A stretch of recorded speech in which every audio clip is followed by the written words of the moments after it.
മഹാബലി എന്ന മഹായോഗി.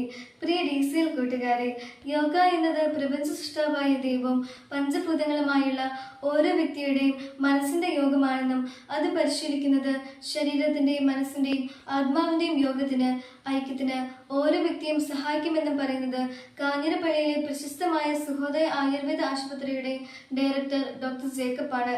സുഹോദയ ആശുപത്രിയിൽ എത്തിയപ്പോഴാണ് അദ്ദേഹം സ്വയം പരിശീലിക്കുന്ന യോഗയുടെ സവിശേഷ ഗുണങ്ങളെ പറ്റി പറഞ്ഞത്. കൂട്ടുകാർക്കായി പൊന്നോണത്തെ പറ്റി കൊച്ചേട്ടന്റെ കത്ത് എഴുതാനിരുന്നപ്പോഴാണ് മഹാബലി ഒരു മഹായോഗിയായിരുന്നു എന്ന ചിന്ത ഉദിക്കുന്നത്. കാരണം മാവേലി നാട് വാണിടും കാലം മലയാള നാടിന് യോഗമുള്ള നാടുകളായിരുന്നു. യോഗം എന്നതിന് ഒരുമ, ഐക്യം എന്നും അർത്ഥം നൽകാം. അന്ന് എന്നും ഓണമായിരുന്നു. ഇവിടെ മനുഷ്യരെല്ലാം ഒന്നുപോലെയായിരുന്നു. ജാതികൾ തമ്മിലും തരക്കാർ തമ്മിലും തിരിവുകളില്ലായിരുന്നു. മാനവികതയുടെ മഹത്തായ ലയനമുണ്ടായിരുന്നു സമൂഹത്തിൽ. എല്ലാ മനുഷ്യർക്കും ഒരേ പാത്രത്തിൽ നീതി വിളമ്പിയ വിരുന്നോട്ടുകാരനായ മഹാബലി അങ്ങനെയുള്ള മനുഷ്യവാസത്തിന്റെ മഹാസാധ്യത ഇന്നും ഉയർത്തുന്ന മലയാളിയുടെ മഹത്തായ പുരാവൃത്ത ചിത്രമാണ്. ഓണത്തിന്റെ മിഥിക്ക പ്രതലത്തിൽ മലയാളി എന്ന മഹാസ്വത്വബോധത്തിന്റെ ആദ്യസ്പന്ദനം തുടിക്കുന്നുണ്ട്. അതുകൊണ്ട് തന്നെ ഓണസ്മരണകൾ ഉണർത്തിക്കൊണ്ട് ചിങ്ങപ്പുതുവയിൽ തെളിയുമ്പോൾ തന്നെ ലോകത്തെവിടെയായാലും മലയാളിയുടെ പരിസരം പൊന്നോണത്തിന്റെ പ്രതീകങ്ങൾ കൊണ്ട് അലങ്കരിക്കപ്പെടും. ഓണപ്പൂക്കളം, ഓണസദ്യ, ഓണക്കളികൾ എല്ലാം ഏതോ അനിർവസനീയമായ ഗൃഹാതുരതയോടെ മലയാളി പുനർനിർമ്മിക്കും. ജാതിമത രാഷ്ട്രീയ പരിമിതികൾക്ക് അതീതമായി ഹൃദയം കൊണ്ടുവന്നാകാനുള്ള ഒരു ജൈവബോധം എല്ലാ ജനതകളുടെയും പോലെ മലയാളിയുടെ സമൂഹബോധത്തിനും അലിഞ്ഞു ചേർന്നിട്ടുണ്ട്. മഹാബലി മഹായോഗിയായിരുന്നു എന്ന് അനുമാനിക്കാൻ കാരണമുണ്ട്. തിരുവോണ സദ്യയുടെ തൂശനിരയിൽ രുചിക്കൂട്ടുകളുടെ സംയോഗമുണ്ട്. ഓണപ്പൂക്കളത്തിൽ നിറക്കൂട്ടുകളുടെ യോഗമാണ്. ഓണക്കളിക്കളികളിൽ കളിക്കൂട്ടുകാരുടെ കൂട്ടായ്മയാണ്.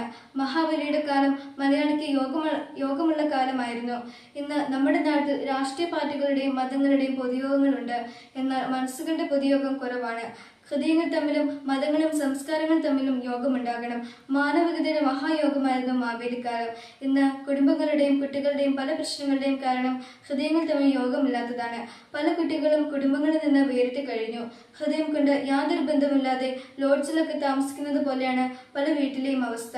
മാതാപിതാക്കളും മക്കളും പലപ്പോഴും കണ്ടുമുട്ടാറില്ല. കണ്ടുമുട്ടിയാലും മിണ്ടാട്ടമില്ല. മിണ്ടിയാലും ഉള്ളില്ലാത്ത പൊള്ളവാക്കുകളുടെ ഒച്ച മാത്രം. മിണ്ടുന്നത് പലപ്പോഴും സ്വന്തം കാര്യങ്ങൾ മാത്രം നേടാനുള്ള വാഗ്വാദങ്ങൾ മാത്രം. മാതാപിതാക്കൾ അന്യരാകുന്നു. വീട്ടിൽ താമസിക്കുമ്പോഴും വീടറിയാത്തവരുമായുള്ള യോഗമാണ് പല കുട്ടികൾക്ക് പ്രധാനം. ചിലർക്ക് ഡിജിറ്റൽ ലോകത്താണ് സ്ഥിരം യോഗങ്ങൾ.